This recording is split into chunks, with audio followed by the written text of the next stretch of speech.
सतनाम श्री वाहिगुरु साहिब जी। राम कले महला पंजवा। अंगीकार किया प्रभ अपने, बैरी सगले सादे। जिन बैरी है एह जग लुटिया, ते बैरी लै बादे।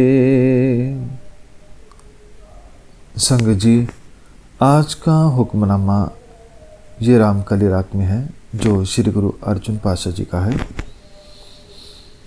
जिसमें गुरु से फरमाते हैं कि अंगीकार, जब प्रभु ने मुझे अंग से लगा लिया, जब मुझे अपना बना लिया, तब बैरी सगले साधे। तब सभी जो मन के बैरी थे उसे प्रभु ने साथ दिया, उन्हें वश में कर लिया। अर्थात जिस मनुष्य को प्रभु ने अपनी शरण में ले लिया है, उसके सारे बैरी काम, क्रोध, लोभ आदि वश में हो गए हैं।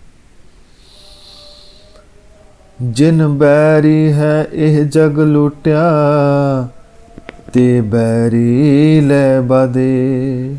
अर्थात जिन बैरियों ने, जिन दुश्मनों ने पूरे जगत को लूटा हुआ है, उन्हें आपने बांध दिया है।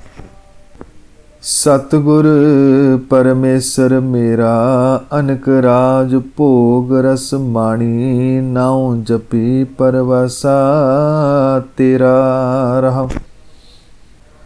अर्थात मेरा सतगुरु ही मेरा परमात्मा है। मैं तेरे नाम का जप करता हूँ और तुझ पर भरोसा करता हूँ। तेरा नाम जपने से ऐसा लगता है जैसे मैं अनेक प्रकार के राज सुख भोग रहा हूँ।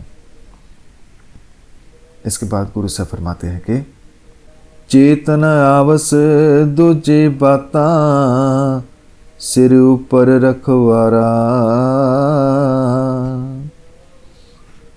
चेतनावस भाव चित्त में नहीं आती। क्या नहीं आती? दूजी बातें, दूसरी बातें। क्यों? क्योंकि सिर ऊपर रखवारा, अर्थात मुझे कोई अन्य बात अब याद नहीं रहती, क्योंकि परमेश्वर ही अब मेरा रखवाला है। इसके बाद गुरु से फरमाते हैं बेपरवाह रहत है स्वामी, एक नाम के आधार। बेप्रवाह भाव चिंता मुक्त, आधारा भाव सहारा। हे स्वामी, एक तेरे नाम के आधार से मैं बेपरवाह रहता हूँ। कहने का भाव, जिसके सिर पर तू रखवाला है, जिसके सिर पर परमात्मा खुद आप रखवाला है, उसके मन में कोई और ख्याल नहीं आता, कोई और बैरी ख्याल, कोई दुश्मनी ख्याल, कोई बैर विरोध नहीं आता। वह तो आपके नाम के सहारे से अन्य सभी चिंताओं से बेपरवाह हो जाता है, सभी चिंताओं से मुक्त हो जाता है। इसके बाद गुरु से फरमाते हैं पूरन होए मिलियो सुखदाई, ऊण न काई बाता। अर्थात जिसे सुख देने वाला प्रभु मिल जाता है, वह पूर्ण हो जाता है, उसे किसी बात की कमी नहीं रहती।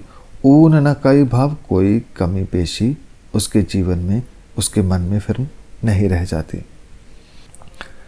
तत्सार परम पद पाया, छोड़ न कतहूँ जाता। अर्थात जिसे सुख देने वाला प्रभु मिल जाता है, वह हर प्रकार से पूर्ण हो जाता है, उसे किसी चीज़ की कमी नहीं रहती। वह परमात्मा को प्राप्त कर लेता है और उसे छोड़कर कहीं और कभी नहीं भटकता। इसके बाद गुरु साहब फरमाते हैं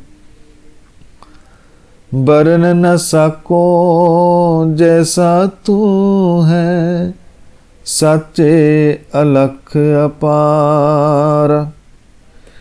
हे सच्चे प्रभु, मैं ये वर्णन नहीं कर सकता कि तू कैसा है।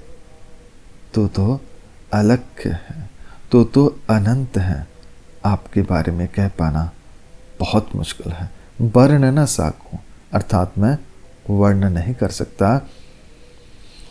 अतुल अथा अडोल स्वामी, नानक खस्म हमारा। हे नानक, मेरा मालिक अतुलनीय, अथाह, अडोल एवं सारे जगत का स्वामी है। कहने का भाव, हे सच्चे, हे अलख, हे बेअंत प्रभु, मैं तेरे गुणों का वर्णन नहीं कर सकता। तू अतुलनीय है, अथाह है, अडोल है। तो ये था श्री गुरु अर्जुन पातशाह जी का शब्द, जिसमें गुरु साहब ने समझाया कि जिस व्यक्ति को परमात्मा अपने चरणों से लगाते हैं, उसके जीवन से सभी बुराइयां समाप्त हो जाती हैं। प्रभु का नाम जपने वाला व्यक्ति हर प्रकार की इच्छाओं और चिंताओं से मुक्त हो जाता है। वह आत्मिक सुख और पूर्णता को प्राप्त करता है। प्रभु का स्वरूप अनंत है, अडोल है, अलक्ष्य है, वह सबका रक्षक और मालिक है। तो ये था आज का हुक्मनामा और उसका बहुत ही संक्षेप में अर्थ। वाहिगुरु जी का खालसा, वाहिगुरु जी की फतेह।